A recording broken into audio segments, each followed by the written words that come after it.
C'est clair que c'est une application qui a de l'avenir parce que l'exemple simple du pressoir ou du filtre qui est connecté et qui fonctionne 24 heures sur 24, c'est le cas chez moi à l'heure actuelle.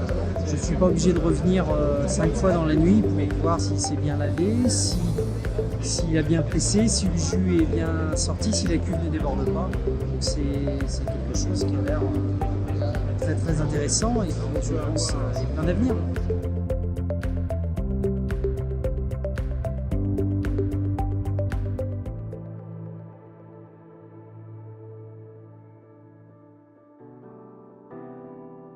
Le projet a commencé en 2013 par une réflexion que nous avons eue avec nos concessionnaires sur les services que nous pourrions apporter à nos clients. Nous vendons des équipements. Nos équipements sont utilisés pendant les vendanges et nos clients conservent ces équipements pendant 15-20 ans. Et donc il faut qu'on continue à garder du lien avec nos clients au-delà de la vente de l'équipement et qu'on leur fournisse d'autres services. De plus en plus, les clients ont envie de faire plusieurs tâches en même temps et la connectivité des machines et le besoin d'avoir une application qui les suit partout, surtout pendant les vendanges, qui est un moment très critique où ils doivent avoir un œil sur tout, et a été vraiment... c'est une offre qui est venue un petit peu naturellement. Notre vision stratégique dans le long terme, c'est justement d'apporter tout un lot de services différents à nos clients sur leur cœur de métier qui est vraiment faire le vin qu'ils ont envie de faire. Et que tous les problèmes matériels de suivi de machines, de logistique, tout ça leur soit à portée de main sur une application mobile. On a toujours l'impression de bien connaître ses clients. C'est-à-dire, on va les visiter, on discute avec eux, on va vendre du matériel, on leur explique les avantages, les bénéfices, etc.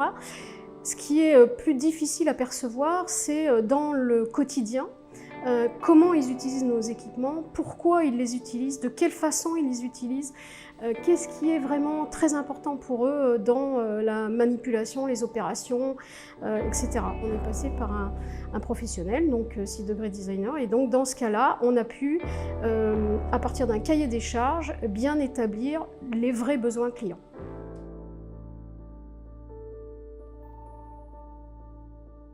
La philosophie, ça a été de descendre dans la réalité des choses, d'aller voir ce qui se passe sur le terrain, d'aller rencontrer des gens, d'aller se confronter à la réalité des moments de travail. Alors quand je parle de moments de travail, je parle des vendanges entre autres.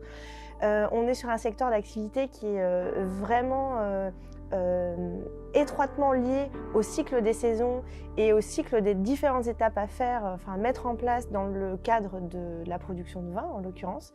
Et donc du coup, l'expérience qu'on a pu avoir sur le terrain pendant la période des vendanges a été très importante et très intéressante en termes d'enseignement et de prise de conscience. À l'issue des phases de terrain qui nous ont permis d'aller constater en réel ce qui se passait, ont été développées donc différentes générations d'applications avec des arborescences différentes à chaque fois. Et à chaque nouvelle version de l'arborescence de l'application, l'idée était d'aller confronter cette version à la réalité des gens qu'on avait pu rencontrer, à la réalité du terrain, pour avoir les retours de façon très efficace, très pragmatique et très orientée projet quelque part. C'est aussi ce qui rassure dans cette méthode-là. Et cette façon de travailler nous a permis du coup d'améliorer à chaque fois les différentes générations d'applications pour au final aboutir à un résultat qui se veut le plus optimisé possible. L'idée, c'est de sortir d'une simple IHM qui viendrait piloter le fonctionnement de la machine comme on pourrait le faire directement sur l'interface qui était prévue et de faire une distinction entre différents profils d'utilisateurs qui vont avoir des problématiques un peu différentes ou qui vont traiter les mêmes problématiques de façon différente. Ce qui permet derrière d'adapter, d'un point de vue du numérique, le retour d'informations, la quantité d'informations et sous quelle forme elle va apparaître à chaque profil.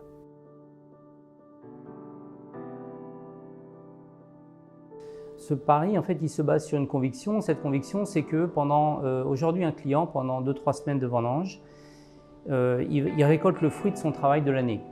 Et pendant cette période-là, c'est une période qui est très dense. C'est une période pendant laquelle il va être à la fois au chai, dans la vigne, s'occuper de sa cuverie, etc.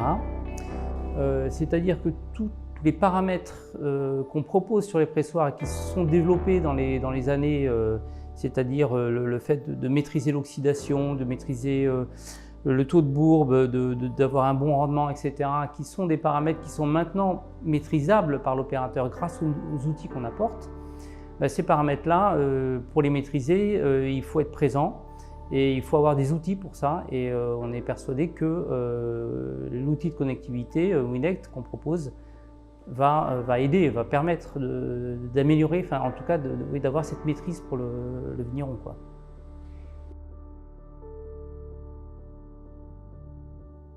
On s'est aperçu qu'on avait un besoin d'aller beaucoup plus loin que l'IoT seul, avec une offre de services numériques complète. Donc on a opéré en se faisant accompagner par des boîtes de communication notamment, sur une stratégie globale de vente de services. Le projet a été initié il y a un certain nombre d'années, avant que j'arrive. Le besoin de base était d'abord de comprendre ce dont le client avait besoin. Et ce sont des études qui ont été menées en interne et en externe, notamment avec des partenaires comme 6 Degrés Designer, et sont arrivés par-dessus, à la suite de ça plutôt, Oxelar, consultant en transformation IoT, qui ont pu guider Bucher-Vaslin sur toute la méthodologie de transformation. Notre première fonction a été de travailler avec 6 Degrés Designer pour comprendre comment l'application allait être proposée aux vignerons et tout ce que ça allait impliquer en termes de changement d'organisation chez Bucher-Vaslin. Donc nous avons réalisé ce qu'on appelle un Go Design, c'est-à-dire qu'on a repris toutes les fonctions de l'entreprise et de voir ce que la connectivité allait impacter dans l'organisation. Dans l'accompagnement que nous avons réalisé avec Bucher-Vaslin, nous avons aussi bien travaillé sur les aspects techniques et technologiques pour intégrer toute cette chaîne de valeur IoT que sur les aspects organisationnels et les impacts sur la direction juridique, notamment avec les conditions générales de vente, avec tout ce qui est RGPD, et aussi bien sur la partie organisationnelle, parce qu'un poste a été créé aujourd'hui au sein de Bucher-Vaslin qui s'appelle chef de projet service numérique, dont Adrien Saran est maintenant le titulaire. Nous avons mis en relation Bucher-Vaslin et Microsoft, qui dispose aujourd'hui, qui est notre partenaire principal sur les solutions d'IoT et d'objets connectés. Nous avons donc pu échanger et présenter les solutions d'IoT mises à disposition par la plateforme Microsoft Azure, que nous avons retenu et poussé auprès du Bucher-Vaslin. Il faut savoir que c'est une solution qui est vraiment innovante, dans laquelle il y a un fort investissement et un fort besoin de cas d'usage, que ce soit dans le milieu industriel, mais également sur les grandes collectivités, là où on a vraiment besoin de mettre en place des solutions qui vont apporter de nouveaux services, de nouveaux cas d'usage, d'améliorer l'expérience utilisateur. Vraiment, l'intérêt de ce genre de plateforme, c'est de se projeter dans le temps sur une amélioration vraiment concrète de l'utilisateur. Ça a vraiment été un projet très intéressant pour nous, pour la montée en compétences sur le côté IoT, parce qu'effectivement on entend beaucoup parler de l'IoT, mais on entend plus parler en fait dans les salons, dans les démonstrations ou autres, que vraiment dans la vie réelle. Sorti de la domotique, l'IoT aujourd'hui c'est plus un bon mot qu'on va placer pour dire on fait de l'IoT. Donc là pour le coup le projet, le fait de le voir utilisé de manière concrète et de répondre vraiment à un besoin client qui existe et qui va rendre service vraiment au client, c'est quelque chose d'intéressant. De plus, c'est un projet qui n'en est qu'à ses débuts, parce que même si ça fait bientôt 1 an qu'on travaille avec Bucher-Vaslin sur le sujet, il y a énormément d'évolutions qui sont attendues, de mises à jour qui sont prévues, et chaque jour en fait on se rend compte qu'on peut faire quelque chose en plus. Qu'on peut rajouter des éléments, qu'on peut rajouter des fonctionnalités qui vont rendre service. Et ça, c'est toujours intéressant dans le métier de développeur, d'avancer et d'être en permanence à découvrir ou à... Quand on aborde une application, nous, on essaie toujours de se placer du point de vue de la réussite du produit. Et donc, c'est une de nos préoccupations principales, c'est de rendre l'application agréable et vraiment utilisable pour que le projet puisse réussir. c'est accessible pour les PME et même surtout pour les PME.